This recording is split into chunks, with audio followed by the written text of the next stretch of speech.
mine workshops, uanset om det er Praha, det er Budapest, om det er Marokko eller India eller Sofia eller hvor jeg er, så er de alle sammen inkluderet en del turistmæssige oplevelser.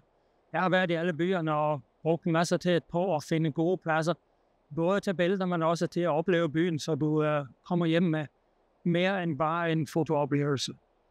Min workshop er selvsagt fokuseret på foto. Det er komposition, det er lys og skygge, det er lukker til at blende. Det er genlære ting, som vi måske har glemt for en del år siden, og det er inspiration. Det er at se motiver på en anden vis. Og så er det socialt. Så er det noget, du kunne tænke dig at se mere om, læse mere om, så gå ind på www.melot.no, søg op på workshops og læs dig op. Send mig en melding eller meld dig gerne på, så du er sikker på at få plads.